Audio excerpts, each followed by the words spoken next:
যদি খারাপ কাজে আপনার বিবেক আপনাকে বাধা দিত, তো তাহলে অন্যায় কাজ দেখার পরে আপনি হাসতেন কি করে, আনন্দ পেতেন কি করে? এই জন্যে মেরে মোহতরম দোস্তর বুজুর্গ, দিন বলতে সহজ, শুনতে সহজ, কিন্তু মেনে নেওয়া বড় কঠিন। মানবে ইনশাআল্লাহ, চেষ্টা করবে ইনশাআল্লাহ। তো আল্লাহ পাকের পেয়ারা নবী সাল্লাল্লাহু তাআলা আলাইহি ওয়াসাল্লাম শোনাচ্ছেন, আল্লাহ আমার উম্মত তওবা যদি করে আপনি মাফ করে দেন না। বলে যা করে দেবো। বলে আল্লাহ কি দেবে? বলে বল কি চাইবি বল। তো আল্লাহ নবী শোনাচ্ছেন, আল্লাহ আমার উম্মত যদি তওবা করে তো আপনি ওই রকম পরিষ্কার করে দেন, যেদিন প্রসব হয়েছে পৃথিবীতে এসেছে সেদিন যেমন পরিষ্কার ছিল ওই রকম পরিষ্কার করে দেন। আল্লাহ বলে তাহলে খুশি? বললে হ্যাঁ। বললে শোন, তুই যাতে খুশি আমি তাতে খুশি, কিন্তু আমি চাই তোর উম্মতকে দিতে আরেকটু বেশি। সুবহানাল্লাহ বলবেন না? বাড়িতে গিয়ে মেয়েদের কাছে বলবেন। আশ্চর্য, আল্লাহ বেশি দিতে চাচ্ছে, আপনি খুশি না? তো সুবহানাল্লাহ বলতে হবে কেন? তো অটোমেটিক বলা দরকার ছিল। আল্লাহর নবী বললেন, আল্লাহ গুনাহ থেকে তওবা করলে গুনাহটা সম্পূর্ণ মুছে দাও। বলে খুশি? বললে আমি মুছে দিলাম। তুমি খুশি? আমি তোমার উম্মতকে দিতে চাই আর একটু বেশি। বলে আল্লাহ কি দেবে বলো? বলে শোন, গুনাহটা মুছে তো দিলাম, খাতাটা সাদা। হ্যাঁ না বলে খাতাটা সাদা। কিয়ামতের ময়দানে যখন উঠবে তখন খাতা যখন সাদা হবে লোকে দেখে বুঝবে দাগি মাল। আল্লাহ মাফ করে দিয়েছে কিন্তু দাগি মাল। হ্যাঁ না বলে? এই জন্য আল্লাহ বলে শোন, আমি যাকে মাফ করে দিয়েছি তাকে আর লজ্জিত করব না। কিরকম? বললে যতটা গুনাহ মাফ করে দিয়েছি অতটা নেকি তার আমল নামাতেই লিখে দেবো। বলে সুবহানাল্লাহ। বললে হুজুর দেবেন? বললে হ্যাঁ। তাহলে শোনেন, রাসূলের হাদিস ছিল আত-তাইবুনা মিনাজ যামবি কামাল্লা যামবালা।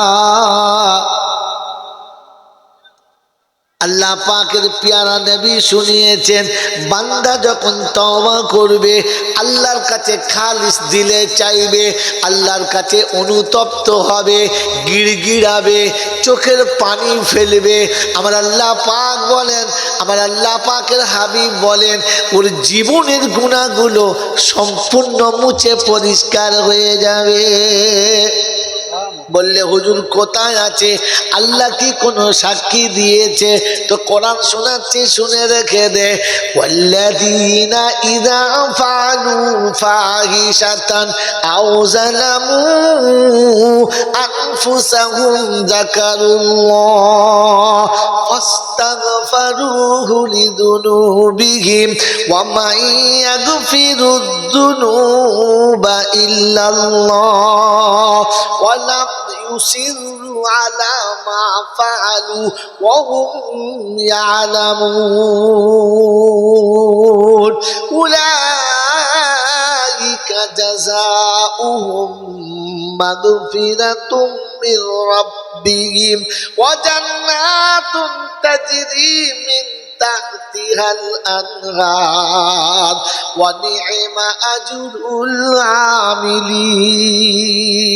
চতুর্থ পারায় সূরা আলে ইমরানের 132 নম্বর আয়াতে ডান দিকের পৃষ্ঠানের উপর থেকে 4টে লাইনের নিচেতে আল্লাহ পাক শুনেছেন, ওয়াল্লাযীনা ইযা ফাআলু ফাহিশাতান আও যালামু আনফুসাহুম যাকারুল্লাহ।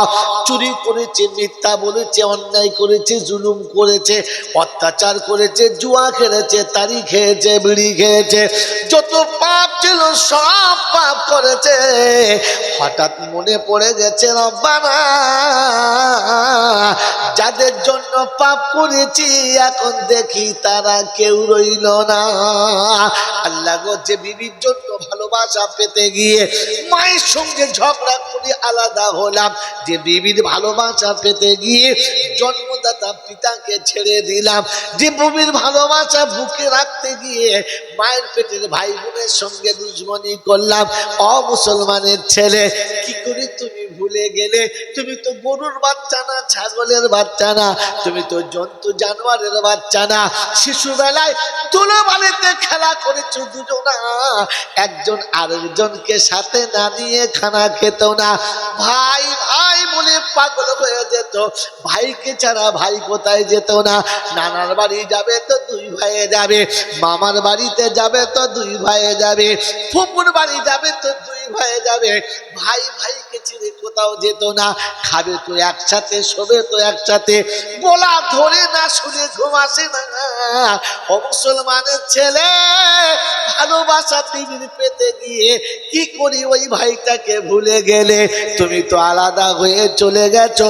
আর একটা ভাই বিছানায় শুয়ে শুয়ে কাঁদে আর বলে, রাব্বানা, যে ভাই আমার সাথে ছাড়া খেত না, আমার পাশে ছাড়া শুতো না, আমাকে কাছে না নিয়ে শান্তি পেত না, আমার গায়ে ধুলো লাগলে ঝেড়ে দিত, আমি পড়ে গেলে কোলে দিত।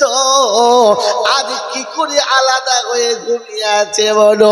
আমার বাপজিরা, আমার সোনার চাঁদ বন্ধুরা, আমার সোনামণি মায়েরা বোনেরা, বইয়ের সঙ্গে পিড়ি মজবুত করতে গিয়ে ভাই মরে গেছে ভালো করে দেখে না। এই কবর ডাঙাতে পুঁতি দিয়ে যখন চলে আসছে, চট করে চোখের দিকে তাকিয়ে দেখে ভাই নাই। কবরের কাছে দাঁড়িয়ে কেঁদে বলেছে, আজ সাথে হারা হয়ে গেলাম রে, পৃথিবীতে আপন বলে আর আমার কেউ নাই। ভাইয়ের কবরের কাছে গিয়ে মনে হয়েছে, বড় ভাই, এতদিন তোমাকে চিনতে পারি নাই, আজ চিনতে পেরেছি, কিন্তু আর তো কিছু করার নাই। তুমি যে রাস্তায় চলে গেছো, যে পথে চলে গেছো, সে পথ থেকে তো ফিরে আসার কোনো রাস্তা নাই।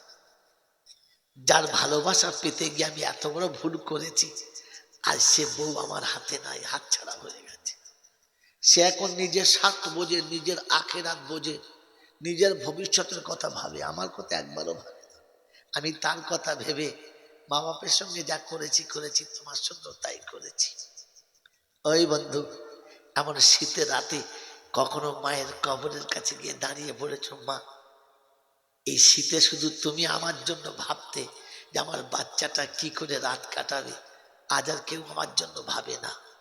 মনে পড়ে? মনে হচ্ছে ভুলেই গেছি, ভুলে গেছি।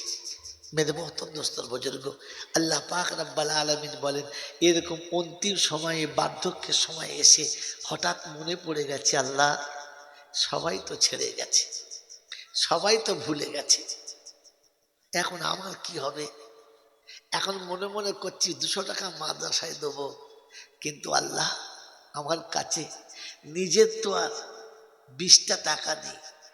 যা ছিল সব বেটা বউ নিয়ে নিয়েছে, যা ছিল সব সবাই ভাগ করে নিয়েছে। আমার বন্ধু, এখন মনে হচ্ছে যদি 2 কাঠা জায়গা মসজিদে দিয়ে রাখতাম তাহলে ভালো হতো, কিন্তু আমার হাতে তো আর এখন 1/2 কাঠাও নাই। এখন মনে হচ্ছে রবের কাছে জমা রাখলে আমার লাভ হতো, কিন্তু হাতছাড়া হয়ে গেছে, সব হাতছাড়া হয়ে গেছে। এখন আল্লাহর কাছে কাঁদা ছাড়া আর কোনো পথ নেই। আব কাঞ্চার বলছে, আল্লাহ, এ পরওয়ারদিগার আলম, তুমি যদি ক্ষমা করে দাও তোমার মেহেরবানি, তা না হলে শাস্তি আমার পুরোটাই প্রাপ্য, আর আমার বাঁচানোর কেউ নেই। এ আল্লাহ, এমন অন্যায় করেছি, যদি বিবি কোনোদিন জানতে পারত তাহলে আমার ঘর থেকে উঠে হাসি মুখে আমাকে তালাক দিয়ে চলে যেত, আর বলে যেত, আমি তোমার দোষ কারো কাছে বলবো না, তবে তোমার সংসার আমি আর করবো না, তুমি এত খারাপ। যদি আমার সন্তান জানতে পারতো তো নীরবে আমার হাত ছেড়ে দিয়ে যাওয়ার সময় বলে যেত, তোমাকে আব্বা বলতে ঘৃণা লাগছে, তাই তোমাকে বেইজ্জতি করব না, তবে জীবনে কোনো দিন আর তোমার মতো মানুষকে বাপ বলে পরিচয় দেব না। এই রাব্বাল আলামিন, আমার অপরাধ যদি আমার আব্বা মা বুঝতে পারতো তো কবে ঘর থেকে ঘাড় ধরে বার করে দিত। তুমি তো তোমার ঘর থেকে আমাকে কোনোদিন বার করে দাও নাই। আমি পাপের সব প্রাসাদ মাথায় করে নিয়ে তোমার দরবারে ঢুকেছি, তুমি তো ইচ্ছা করলে আমাকে ঘাড় ধরে বার করে দিতে পারতে, বার করে দাও না।